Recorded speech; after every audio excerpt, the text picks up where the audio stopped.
Hey guys, welcome back. ഇത്തവണ നമുക്ക് വന്നിട്ടുള്ള നോമിനേറ്റിംഗ് കോൺട്രാക്ട് പാക്കായിട്ടുള്ള 30th ആനിവേഴ്സറി അലൈസ് എന്ന് പറയുന്ന ഈ ഒരു 6 പ്ലേയേഴ്സ് ഇൻക്ലൂഡഡ് ആയിട്ടുള്ള ഈ പാക്കിനെ കുറിച്ചാണ് നമ്മൾ ഡിസ്കസ് ചെയ്യാൻ പോകുന്നത്. ആസ് യു ക്യാൻ സി, ഞാനിപ്പോൾ ഇവിടെ ഓൾറെഡി ഒരു പ്ലെയറെ സെലക്ട് ചെയ്ത് വെച്ചിട്ടുണ്ട്. നിങ്ങളുടെ ആരെങ്കിലും സെലക്ട് നോക്കിയിട്ടുണ്ടാവും. അപ്പോൾ ഇതുവരെ സെലക്ട് ചെയ്യാത്ത ആരെങ്കിലും ഉണ്ടെങ്കിൽ അവർക്ക് വേണ്ടിയിട്ടാണ് ഈ ഒരു വീഡിയോ ഉള്ളത്. സോ സ്കിപ്പ് ചെയ്യാതെ ഫുള്ളും കാണാൻ വേണ്ടി ശ്രമിക്കുക. നമുക്ക് നേരെ വീഡിയോയിലേക്ക് പോകാം.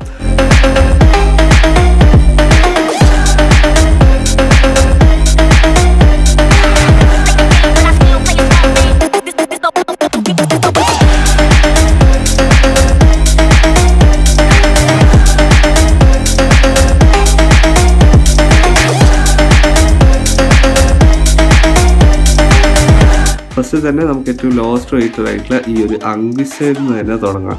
അംഗിസ എന്ന് പറയുന്ന ഒരു ബോക്സ് മിഡ്ഫീൽഡറാണ്. നിങ്ങൾക്ക് ഇവിടെ സ്റ്റാറ്റ്സ് കാണാം. അത്യാവശ്യം വേണ്ടുന്ന സ്കിൽസും കാര്യങ്ങളൊക്കെ ഉണ്ട്. പിന്നെ കുറച്ച് മാൻ മാർക്കിംഗ് അതുപോലെ ബ്ലോക്കർ സ്കില്ലൊക്കെ ആഡ് ചെയ്ത് കഴിഞ്ഞാൽ യൂസ്ഫുൾ ആയിരിക്കും. എൻ്റെ ഒരു പേഴ്സണൽ അഭിപ്രായം പറയുകയാണെങ്കിൽ ഈ ഒരു കാർഡ് എനിക്ക് മുമ്പ് ഒരു പ്ലെയർ ഓഫ് ദി കാർഡ് ഉണ്ടായിരുന്നു. അതെനിക്ക് കളിപ്പിച്ചിട്ട് അത്ര ഇമ്പ്രസീവായിട്ട് തോന്നിയില്ല. സോ ഞാൻ എടുക്കണ്ടെന്നും പറയുന്നില്ല, നമുക്ക് ജസ്റ്റ് വേണമെങ്കിൽ ട്രൈ ചെയ്ത് നോക്കാവുന്നതാണ്. അടുത്തത് ഈ പറയുന്ന ജോസെ മരിയ ഹിമെനസ് എന്ന് പറയുന്ന ഒരു ഡെസ്ട്രോയർ സെൻറ്റർ ബാക്കാണ്. ഈ കാർഡ് അല്ലെങ്കിൽ ഇതിന് സിമിലർ ആയിട്ടുള്ള ഒരു നോമിനേറ്റിംഗ് കോൺട്രാക്ട് കാർഡ് നേരത്തെ നമുക്ക് കിട്ടിയിട്ടുള്ളതാണ്. സോ ഈ കാർഡും അത്യാവശ്യം മോശമല്ലാത്ത അല്ലെങ്കിൽ നല്ലൊരു സ്റ്റാറ്റ്സ് തന്നെ തരുന്ന ഒരു കാർഡാണ്. അത്യാവശ്യം സ്പീഡും കാര്യങ്ങളൊക്കെ ഉണ്ട്. പിന്നെ എടുത്തു പറയേണ്ടത് മിക്കവാറും എല്ലാ ഡിഫൻസീവ് സ്കില്ലുകളും ഇൻഡസ് ഓൾറെഡി കൊടുത്തിട്ടുണ്ട്. നമ്മളായിട്ടൊന്നും ആഡ് ചെയ്യേണ്ട കാര്യമൊന്നുമില്ല. സോ നിങ്ങൾ കയ്യിലുള്ളവർ കളിപ്പിച്ച് നോക്കുക. അല്ലെങ്കിൽ ആരെങ്കിലും ഈ കാർഡ് നിലവിൽ ഇല്ലാത്തവരാണെങ്കിൽ ജസ്റ്റ് ഒന്ന് ട്രൈ നോക്കുക. നല്ലൊരു യൂസ്ഫുൾ ആയിട്ടുള്ള കാർഡാണ്. അടുത്തതായിട്ട് ഈ ഒരു ജോ പലീനയുടെ ഡെസ്ട്രോയർ കാർഡാണ്. ഇത് ആക്ച്വലി DMF കാർഡാണ്. പക്ഷേ ഇതിന് കൊടുത്തിട്ടുള്ള സ്റ്റാറ്റ്സ് മൊത്തം ഒരു സെൻട്രൽ ബാക്കിന് കൊടുക്കുന്ന സ്റ്റാറ്റ്സാണ്. അത്യാവശ്യം സ്കിൽസും ഒരു DMFിനെക്കാട്ടി കൂടുതൽ ഒരു സെൻട്രൽ ബാക്കിന് വേണ്ടുന്ന സ്കിൽസാണ് ഇതിൽ കൂടുതലായിട്ട് കൊടുത്തിട്ടുള്ളത്. പിന്നെ ഇതിലാകെ ബ്ലോക്കർ, ആക്രോബാറ്റിക് ക്ലിയറൻസ് അങ്ങനെ 2-3 സ്കിൽസ് കൊടുത്തതിന് പിന്നെ പൊസിഷൻ പോസ്റ്ററും കൂടി കൊടുത്തതിന് ഒരു പ്രോപ്പർ സെൻട്രൽ ബാക്കായിട്ട് കളിപ്പിക്കാം. 190 സെൻറ്റിമീറ്റർ ഉണ്ട്. അത്രയും ടോളായിട്ടുള്ളൊരു സെൻട്രൽ ബാക്കാണ്, സെൻട്രൽ മിഡ്ഫീൽഡറാണ് ആക്ച്വലി. സോ നിങ്ങൾക്ക് ഇത് DMF കളിപ്പിച്ച് കഴിഞ്ഞാൽ അത്രയും സ്മൂത്തായിട്ടൊന്നും തോന്നില്ല. പക്ഷേ ഇതുപോലെ സെൻട്രൽ ബാക്കായിട്ട് കളിപ്പിക്കുകയാണെങ്കിൽ നിങ്ങളുടെ ടീമിൽ നല്ലൊരു അഡിഷൻ ആയിരിക്കും ഈ ഒരു ജോ പലീനയുടെ കാർഡ്.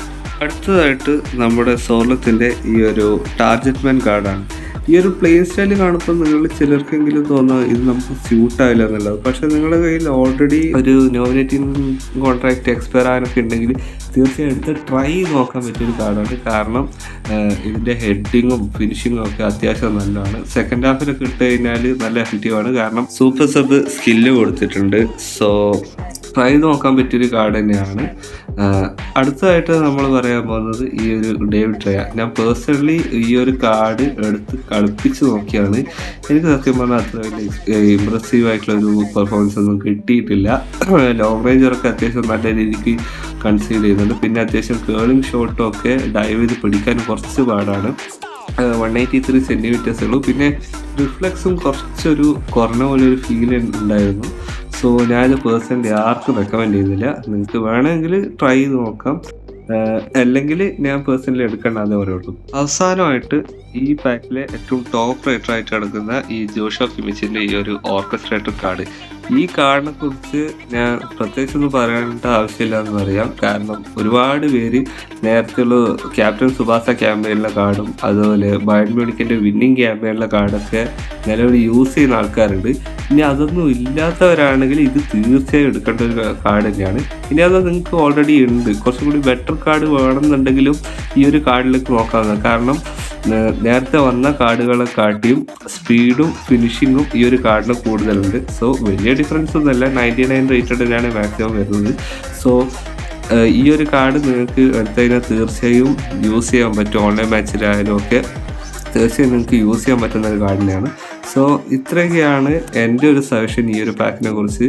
പിന്നെ ഈ ഒരു കാർഡിൽ നിങ്ങൾ ആരെയാണ് എടുത്തത്, ആ കാർഡിനെ കുറിച്ചുള്ള നിങ്ങളുടെ അഭിപ്രായങ്ങൾ തീർച്ചയായും കമൻറ്റിൽ രേഖപ്പെടുത്തുക. കാരണം മറ്റുള്ളവർക്ക് യൂസ് ചെയ്യാൻ പറ്റും. സോ ഇത്രയൊക്കെയാണ് നമ്മുടെ വീഡിയോ. ഇനി അടുത്തൊരു വീഡിയോ കാണുന്നതായിരിക്കും. ബൈ.